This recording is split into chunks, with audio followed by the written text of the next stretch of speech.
හැමෝටම අද 2026 අප්‍රේල් 19 වෙනිදා. ඉතින් හෙට මාකට් එක ඕපන් වෙන දවස. ඉතින් මේ සතිය ඇතුළත මාකට් එකේ වෙන්න පුළුවන් දේවල් ගැන තමයි අද අපි කතා කරන්න යන්නේ. ඒ නිසා වීඩියෝ එකත් එක්ක දිගටම රැඳිලා ඉන්න. ඉතින් ගෝල්ඩ් මාකට් එක දැන් සාමාන්‍ය මාකට් එකේ වල පේන ඇති ලොකු ඩ්‍රොප් එකක් ආවනේ. ඉතින් මේ දිනේ ඩ්‍රොප් එක මේ සාමාන්‍ය මාකට් එකේ ආපු හොඳ ඩ්‍රොප් එකක්. ඉතින් මේ ඩ්‍රොප් එකෙන් පස්සේ පේනවාද මාකට් එක පොඩි උඩට රිකවර් වීමක් සිද්ධ ඉන්නවා. මේ පොඩ උඩ අප් වෙන ගමන් ඉන්නේ. දැන් මේ ලොකු වීක් එකක් ගහලා මේ ලෝ වීක් එකක් ගහලා දැන් පොඩ උඩට එනවා. මේ උඩට එන්නේ මේ උඩ තියෙන ඉම්බැලන්ස් එක ෆිල් වෙන්න. දැන් සාමාන්‍ය ඕවරෝල් තවත් මාකට් එක සෙල් වෙන්න තියෙන ප්‍රවණතාවය වැඩි. ඒක තාම අපිට මේ ස්ට්‍රෝං බයි මූවමන්ට් එකක් යනවා කියන එකක් නම් තාම බිට්කොයින් මේ ගෝල්ඩ් මාකට් එකේ අපිට එහෙම තාම දැනට තැනක් අහු වෙලා නැහැ. ඒතර ඕවරෝල් මම මාකට් එකේ පොඩි ඇනලයිස් එකක් ගහලා තියෙනවා. අපි බලමු මේ ඇනලයිස් එකත් එක්ක ඔයාලටත් මේකෙන් දෙයක් ගන්න තියෙනවා නම් ඔයාලත් ගන්න. ඔයාලත් ඇනලයිස් කරනකොට ඔයාලටත් මේකෙන් දෙයක් ඉගෙන ගන්න පුළුවන්. හරි. දැන් මේ ගෝල්ඩ් මාකට් එකේ මම යනවා ඩේලි chart එකට. හරිද? මේ ඩේලි chart එකේ මේ ඩ්‍රෝයින් ස්ටික පොඩ්ඩක් දැන් හයිඩ් කරගන්නම්කෝ. මේ ඩේලි chart එකේ අපි දන්නවා දැන් මේ ට්‍රෙන්ඩ් එක යන්නේ මේක ලෝ එකක් මෙතනින් ගන්නවා ආයෙ ලෝ හයි එක හදනවා. ඊට පස්සේ දැන් ආයෙ මෙන්න මෙතනනේ දැන් මේ ලෝ එක හදලා තියෙන්නේ. එතකොට මේක තමයි BOS එක දෙන්න තියෙන්නේ. නේ? මෙන්න BOS level එක. එතකොට මාකට් එක ලොකු ක්‍රෑෂ් එකක් දුන්නට පස්සේ මේ විදියට උඩට යන එක හරියට සාමාන්‍ය දෙයක්. මම පොඩි තැනක්ම පෙන්නලා මෙතනම තියෙනවා. මෙන්න මේ මෙතන බලන්න මෙන්න මේ ක්‍රෑෂ් එකෙන් පස්සේ මෙන්න මම මේ අදින මෙන්න මේ ක්‍රෑෂ් එක හරිද? මේ ක්‍රෑෂ් එකෙන් පස්සේ මාකට් එක මොකද කරේ? පොඩ්ඩක් උඩට රිකවර් වුණා නේද මේ? මේ මෙහෙට උඩ අප් වුණානේ මාකට් එක මේ බලන්න මේ. ක්‍රෑෂ් එකෙන් පස්සේ ඔන්න ඔහෙට උඩ අප් වුණා මාකට් එක. දැක්කද? දැනුත් වෙලා තියෙන ඕකම තමයි. මෙතන ක්‍රෑෂ් එකෙන් පස්සේ මෙන්න මේ ක්‍රෑෂ් එකෙන් පස්සේ මෙන්න මම මේ හයිලයිට් කරන ඒරියා එක මෙන්න මේ ක්‍රෑෂ් එකෙන් පස්සේ මාකට් එක මෙන්න රිකවර් වීමක් සිද්ධ වෙලා තියෙන උඩ. හරිද? උඩ රිකවර් වෙලා මාකට් එක. එතන මේකේ සාමාන්‍යයෙන් මෙහෙම රිකවර් එකක් දුන්නාට පස්සේ මාකට් එක දැන් මෙතන රිකවර් වුණාට පස්සේ මාකට් එක ලොකු ඩ්‍රොප් එකකට ආවා. එතකොට මෙතනත් ඒ සම්භාවිතාවය වැඩි. ඒ විදිහට ඩ්‍රොප් එක එන්න ඒ තියෙන ප්‍රවණතාවය වැඩි මාකට් එකේ. එතකොට ඕකේ දැන් අපිට දැන් කියන්න බෑ කොතනට ගිහලා ඩ්‍රොප් වේද කියන්න. අපිට ඒක ගැන අයිඩියා එකක් නැහැ.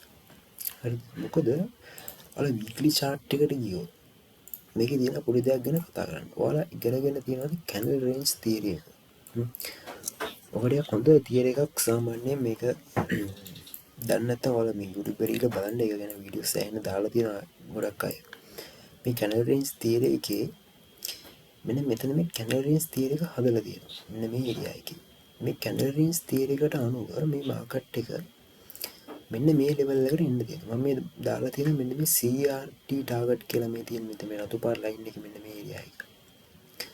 මෙන්න මේ CRT target එක. මෙන්න මෙතනට price එක එන්න තියෙන ප්‍රවණතාවය වැඩි.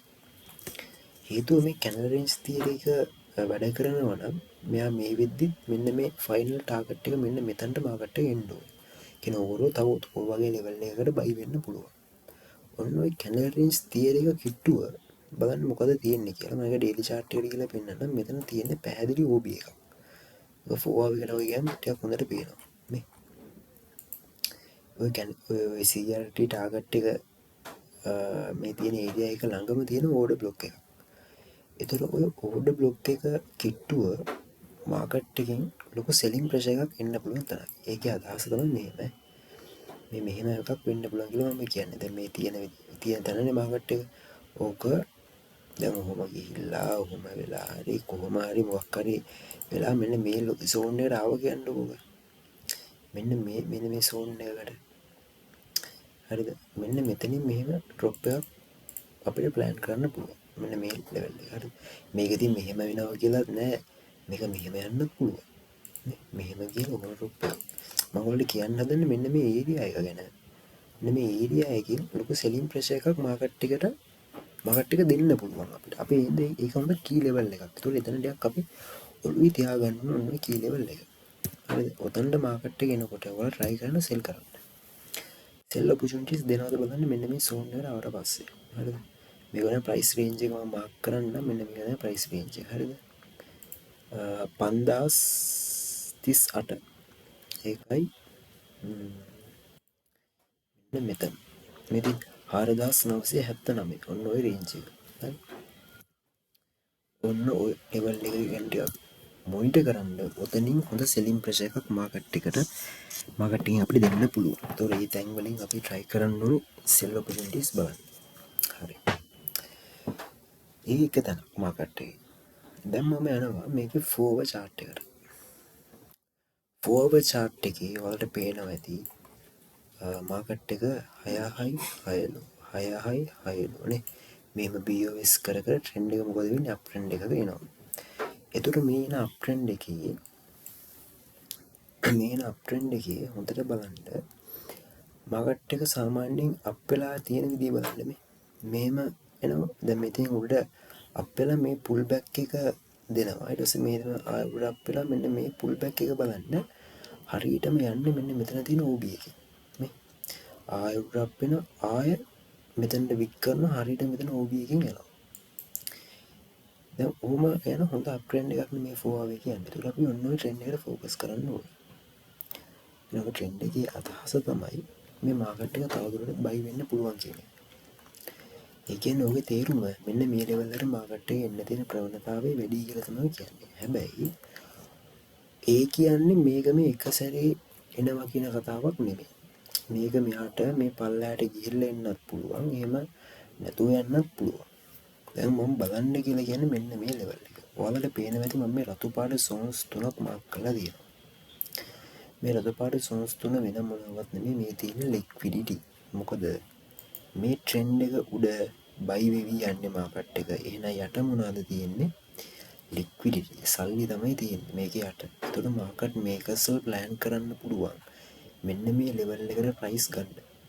මෙන්න මේ ලෙවල්ස් වලට ප්‍රයිස් එක ඩ්‍රොප් කරලා මෙතන තියෙන ඕඩර්ස් ඔක්කොම අයින් කරලා ආයෙ උඩට බයි වෙන්න බැරි කමක් නැහැ. එහෙම වුණොත් ඔයා මොනිටර් කරන්න ඕන පළවෙනි ලෙවල් එක තමයි මෙන්න මේ ඒරියා එක. මම මේ මාක් කරන මෙන්න මේ ලෙවල් එක. මෙන්න මේ ඒරියා එක ඔයා බලන්න ඕන.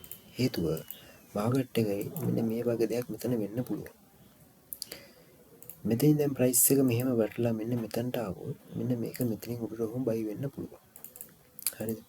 ඒතර ඔයා මෙතන බලන්න ඕනේ බයි ඔපචුනිටිස්. මේ වීක් එක බ්‍රේක් කරනකම් ඉන්න ඕනේ.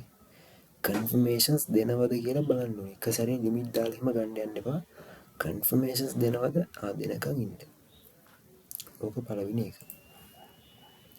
එහෙම නැත්තම් ඔයාට සිද්ධ වෙන මෙතන කන්ෆර්මේෂන් දෙන්න නැත්තම් මාකට් එක මෙන්න මේ zones වලට drop වෙනකම් ඉන්න. මෙන්න මේ zone එකෙන් බලන්න buy කරන්න පුළුවන්ද කියලා. ඊළඟට මේ zone එක බලන්න buy කරන්න පුළුවන්ද කියලා. හරිද? මගේ අදහස නම් මේක මෙතනින් ෆේල් කරාත් මෙන්න මේ zones දෙකට respect කරන්න තියෙන chance එක වැඩි. මේ zone එකටයි මේ zone එකටයි. හරි. buy opportunities. දැන් ඒතර කෙනෙක් හිතේ ඇයි අපි buy කරන්න දැන් ඉතින් ඔය එන sell එකම අල්ලන්න පුළුවන් නේ කියලා. මම ඒකටත් අදාළ කාරණා ටික මෙතන පෙන්නන්නම්. දැන් අපි 1 hour chart එකට වගේ ගියොත් මේකේ ප්‍රවණතාවය වැඩි කොහොමත් මේ liquidity එක ගන්න මාකට් එක එරට එන්න.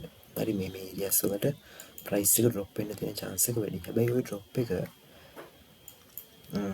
හරියටම කියන්න බෑ drop වේද නැද්ද කියලා. මොකද මම කිව්වනේ මාකට් එක මේ මෙන්න මේ වගේ level වලට ඇවිල්ලා buy වෙන්න පුළුවන් කියලා. ඒක ඔයාලට කරන්න පුළුවන් එකම දේ මෙන්න මෙතන මොනිටර් කරන්න buy එකක් ගන්න. කෙනෙක් ඉතින් ඇයි අපි එතන මොනිටර් කරන්නේ? මෙන්න මේ වගේ fair value gap තියෙනවා. ඉතින් මේ fair value gap එකකින් ගත්තට ප්‍රශ්නයක් නැහැ. හරි ඒක වුණත් නෑ. ඒකේ මම වැරද්දක් කියන්නේ නැති එක. හරිනේ. ඒක වැරද්දක් නෑ නේ බැලුවා කියලා. ඒක බලන්න. හැබැයි මම බලන්නේ. ඒක මම බලන්නේ නැති හේතුව තමයි පොද මම දන්නවා මෙතන liquidity තියෙනවා. මේ liquidity එක ගන්න මාකට් මේකස්ලා එන්න දෙන chance එක වැඩි. මම එහෙනම් මේ තැන් වලින් buy කරන්න දඟලන්නේ. දැන් කෙනෙක් කට්ටියට පුළුවන් නේ මෙහෙම fib එක දාලා ගෝල්ඩන් පොකට් එකේ මුණ්ඩ ගන්න. ඒකේ වැරද්දක් නැහැ. හරි. ඒ අපි එහෙම ඇනලයිස් කරන මාකට් එක. ඒක එක එකනා කැමැත්ත වෙනවා. හැබැයි මම මෙතන බලන්නේ නැත්තේ මෙතනින් බයි වෙන්න පුළුවන්. මෙහෙම දෙයක් වෙන්න පුළුවන් මේක. ඔක කොහමද මෙහෙම එකක් වෙන්න බැරි කමක් නැහැ උඩට. හැබැයි ඔක ආයෙ මෙහෙම ටර්න් වෙන්න පුළුවන්. මම try කරන්නේ අන්නේ සෙල් එක අල්ලන්න. මොකද මම දන්න ඕවරෝල් මාකට් එකේ එන්න තියෙන්නේ මේ ලික්විඩිටි වලට. මොකද මාකට් එකේ හැමතිස්සෙම ફોකස් කරන ලික්විඩිටිත් එක්ක ඔය ඇනලයිස් කරනවා මාකට් එක. ඒ මාකට් එක ඕවරෝල් මෙතනට ඇවිල්ලා මෙහෙම වුණ වලට පුල් බෑක් එකක් දෙයි. ඕනනම් උඩරිම මේ හයි එක ගනි. මේ තියෙන අරගෙන මාකට් එකේ chance එක වැඩි ආයෙ ටර්න් වෙන්න මේ කිට්ටුවල ප්‍රයිස් එක එන්න. මම ඒ නිසා නිකන් හරි මාකට් එක මේ විග් එක ආසන්නට එහෙම නැත්නම් මේ ලෙවල් එකට ආවොත් මම try කරන්නේ මෙන්න මේ තැන් වලින් sell opportunities බලන්න. මම කියන්නේ මෙන්න මේ ඒරියා එක ගැන. මම try කරන මෙන්න මේ ලෙවල් එක. එකක් ඕ ලෙවල් එක එහෙම නැත්නම් මේ මැද අපිට ගෝල්ඩන් පොකට් එකම සෙට් වුණොත් මෙන්න මේ ඒරියාස් දෙක මෙතනයි මෙතනයි. මම ওই තැන් දෙක මුන්ඩ කරනවා sell වලට. බයි කරන්න මම වැඩි මේ තැන් වලින් බයි කරන්න වැඩි කලබල වෙන්නේ නැහැ. හරිද? මම ඒවත් මොකද මට වැඩි ෂුවරයක් නැහැ බයි වෙයි කියලා. ඒක ඔයාලගේ තියරි එකට අනුව ගැලපෙන බයි එකක් ගත්තට ප්‍රශ්නයක් නෙමෙයි. හරිද? මම මෙතනින් කියන්නේ බයි වෙන්නේ නැහැ කියන එක නෙමෙයි. ඒක මට අනුව සැටිස්ෆයි zone එක. මොකද මේක ෆේල් වෙන්න පුළුවන්. මම ඊළඟ බයි එක බලන්නේ මෙන්න මෙතන. මෙන්න මේ zone එක තමයි මම මුන්ට කරන්නේ. ඒතකොට ගෝල්ඩ් chart එකේ ඔය ටික තමයි මට සාමාන්‍යයෙන් දැනට පේන කතාව. හරි. අපි හිතමු මෙහෙම ඔය කතන්දර මොනවත්ම නැහැ. ඒ කියන්නේ මෙතනට මාකට් එක එන්නෙත් නැහැ. එක සැරේ මෙතනින්ම හැරිලා යනවා මෙන්න මේ ලෙවල් එකට. අන්න එතකොට මෙන්න මෙතනින් බයි එකක් ගත්ත එක්කෙනාට ප්‍රොෆිට්. ප්‍රොෆිට් නේ. ඇයි ඌ ගන්නේ ගෝල්ඩන් පොට් එකේ. හරිද? හොඳ ෆෙයා වැලියු ගැප් එකකුත් තියෙනවා. එන ට්‍රෙන්ඩ් එක එන්නේ ඩවුන් එකේ. ඒතර අවුල නැහැ ගන්න එක. හරි ප්‍රොෆිට්. ඒ වුණාට මම මේක බලන්නේ නැත්තේ මාකට් මේක අසල දන්නවා. එයාලා හැමතිස්සෙම දන්නවා අපි ස්ටොප් කොහෙද තියෙන්නේ කියලා. පැහැදිලිව පේනවා මේ zone එකේ යට ස්ටොප්. ඒ කියන්නේ ඔයා මෙතනින් බයි එකක් ගත්තත් ඔයාගේ ස්ටොප් ලොස් එක ඔයාලට දාන්න පුළුවන් උපරිම තැන මෙතන. මෙතන නැත්තම් මේ රේන්ජ් එක ASCII දාන්න. දැන් උතන්ට කොහොමද කවුරුත් දාන්නෙත් නැහැනේ ස්ටොප් එකක්. මේ දැම්මත් මේක පිප් මේ පොඩි මේ වගේ දුරකට දායි. මෙච්චර දැන් මේ පිප් 770ක් විතර තියෙනවා. එච්චර දුර දාන්නේ නැහැනේ අපි. එතකොට මාකට් මේකස්ලා දන්නවා දැන් මෙතනින් බයි කරන අය ඉන්නවා. එයාලගේ ස්ටොප් ටික යට තියෙනවා. ඒක ගන්න ප්‍රයිස් එක අරගෙන ඉන්න පුළුවන්. හරිද? ප්‍රයිස් එක අරගෙන ඉන්න පුළුවන් ඒක ගන්න. ඒකයි මම කියන්නේ පොඩ්ඩක් ඉවසීමෙන් ඉන්න කියලා. හරි දැන් කලබල වෙන්න එපා මේ තැන් වලින් බයි කරන්න. මොකද මේක ඕවරෝල් මාකට් එක තව දුරට සෙල් වෙන්න පුළුවන්. කෙනෙක්ට මට අනුව මම සාමාන්‍යයෙන් මේ රිස්ක් එකක් ගන්නවා නම් ගන්න මෙන්න මෙහෙම.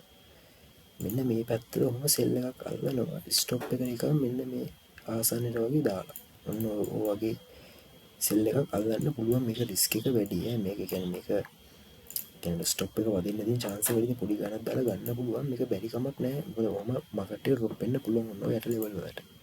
ඒක සාමාන්‍යයෙන් මම ගන්න හිතන් ඉන්නේ එන්ට්‍රි එකක්. ඊළඟ එක තමයි මෙන්න මේ උඩට ගන්න පුල් බැක් එක මම මොනිටර් කරනවා. ඊළඟ මේ වික් එක ගත්තොත් මෙන්න මේ වික් එක අරගත්තට පස්සේ මෙන්න මේ හයි එක ගත්තට පස්සේ මෙන්න මේ ලෙවල් එක මම සෙල් කරන්න මොනිටර් කරනවා. මෙන්න මේ ඒරියා එක. ඒතකොට ඒක ඔයාලත් මොනිටර් කරන්න කියලා තමයි මම කියන්නේ. මෙන්න මෙතන දැන් කෙනෙක්ට මේක අර ෆීඩ්බැක් එහෙම දැම්මම ගෝල්ඩන් පොට් එක උඩ සෙට් වෙනවා. ඒතර මේ ලෙවල් එකයි මෙන්න මේ උඩ ලෙවල් එකයි සෙල් ඔපචුනිටිස් බලන්න. මේ තැන් වලින් බයි කරන්න කියන එක ඩිය සුදුසු නෑ. මොකද බැරි නෑ බයි වෙන්න. හරි බයි වෙන්න chance එකක් තියෙනවා. දැන් මෙහෙම ආවම උඩට බයි වෙන්න පුළුවන්. ඒකවා මෙහෙම බලන්න. මේක සැරේ බයි බලන්නේ නෑ. කන්ෆර්මේෂන්ස් බලන්න. මාකට් එක මේ තැනට හරියට ආවට පස්සේ කන්ෆර්මේෂන්ස් දෙනවනේ ඔයා බයි එක ගන්න. හරි ආයේ අනිත් අයගේ කතාව දැන් නෑ. ඔයාට සැරිස්ද ඔයා ගත්ත රේට් එක. ඒක තමයි වෙන්නේ. එතකොට මගේ කතන්දරයම ඕක තමයි තියෙන්නේ. හරි. එතකොට පළවෙනි එක මෙන්න මෙතන. මෙතනින් මෙන්න මේ ලෙවල් එකේ සෙල් එක බලනවා මෙන්න මෙතන. මෙතන සෙල් එක මම හිතුවත් ගන්නවා මෙන්න මේ ඒරියා එකෙන් ගන්නවා ස්ටොප් මේ ස්ටොප් ලොස් මේ කිට්ටු වගේ දාලා මෙන්න මේ ඒරියා එකකින් සෙල් එක බලනවා. හරිද? ඒක එකක්. ඊළඟට උඩට පොඩ්ඩක් පුල් බෑක් වෙනකන් ඉඳලා සෙල් ඔපචුනිටිස් බලනවා. ඊළඟ මෙන්න මේ zone එක ආසන්නෙන් සෙල් කරන්න බලනවා. එක සැරේ ඔය මොනාවත් නැතුව මෙන්න මේ zone එක සැරේ බැස්සොත් මේ zone එකෙන් බයි කරන්න මම බලනවා. මෙන්න මේ ඒරියා එකේ මෙන්න මේ වීක් එක ගත්තට පස්සේ මට හම්බෙන ඔපචුනිටිස් එක්ක මම මෙතනින් බයි එකක් ගන්න ප්ලෑන් කරනවා. ඒතකොට ඕක තමයි ගෝල්ඩ් මාකට් එකේ දැනට අපිට ඔළුවේ තියාගන්න තියෙන්නේ. අනිවාර්යයෙන් මේ සෝන් එක මොන්න කරන මෙතන නම් මට සාමාන්‍ය 80ක් 85ක්වත් අඩුම ෂුවර් මාකට් එක මෙතනින් ඩ්‍රොප් වෙන්න තියෙන ප්‍රවණතාවය වැඩි. හරි. එහෙනම් ඒක ඔළුවේ තියාගන්න. මොකද ඔයාලා පේනවා ඇති මේ උඩින් මම ඇදලා තියෙන කළු පාට සෝන් එක මේක රෙසිස්ටන්ස් එක පේනවා ඇති රෙසිස්ටන්ස් එක පවා මෙතනට සෙට් වෙනවා. හරි. ඔක්කොම එකට කම්බයින් වෙනවා මේ සෙට් වෙනවා මේ කන්ෆර්ම්ස් වෙනවා මෙතනට එද්දි මේ මේක එහෙම මේ මෙතනින් පේනවා ඇති මේ සෝන් එක හරියටම මේ ලෙවල් එකටම සෙට් වෙනවා. එතකොට මෙන්න මේ ඒරියා එක ගැන අවධානයෙන් ඉන්න. මොකද ලොකු සෙලින් ප්‍රෙෂර් එකක් එන්න පුළුවන් තැනක්. ඊළඟ එක දී තමයි මේ සෝන් එක මුණ්ඩ කරන්න මේ සෝන් එක ෆේල් කරගෙන ඩ්‍රොප් වුණොත් මාකට් එක මෙන්න මේ සෝන් එකයි මේ සෝන් එක මුණ්ඩ කර මොකද මේ තැන් උඩින් මාකට් එක රිජෙක්ට් වෙන්න තියෙන chance එක වැඩි කෙනෙකුට බයි වෙන්න තියෙන chance එක වැඩි කියලා මම කියන්නේ මෙහෙම කතාවක්. හරි. එතනම පෙන්නන්නම් කොහොම ආවොත් මෙන්න මෙහෙම යන්නත් පුළුවන්. ඊළඟට මෙහෙම වෙන්නත් පුළුවන්. ඔය එන එක මෙන්න මෙතනින් කොහොම බයි වෙන්නත් පුළුවන්. හරි. සෝරි. කරන එක. මෙහෙම මෙහෙම බයි වෙන්න පුළුවන්. එන්න ඔන්න ඔය ටික ටිකක් මොනිටර් කරන්න. ඔය ටික තමයි මට ගෝල්ඩ් මාකට් එකේ කියන්න තියෙන. ඊළඟට මම මේ බිට්කොයින් මාකට් එක ගැන අප්ඩේට් එකක් දාලා තියෙනවා. ඒකත් බලන්න channel එකේ ඇති. දැන් ගෝල්ඩ් මාකට් එකේ කතන්දරේ මේක තමයි තියෙන්නේ. අපි හෙට බලමු තත්ත්වය කොහොමද කියලා. මම හෙටත් ඕනනම් වීඩියෝ එකක් දාන්නම් මේක ගැන. මේ ඔපචුනිටිස් ටැබ් බලලා කොහොමද තියෙන්නේ කියලා. එහෙනම් අපි ඊළඟ වීඩියෝ එකෙන් හම්බෙමු. අනිවාර්යෙන් වීඩියෝ එකට ලයික් එකක් දාලා channel එකත් එක්ක සෙට් වෙලා ඉන්න. අපි ඊළඟ වීඩියෝ එකෙන් හම්බෙමු.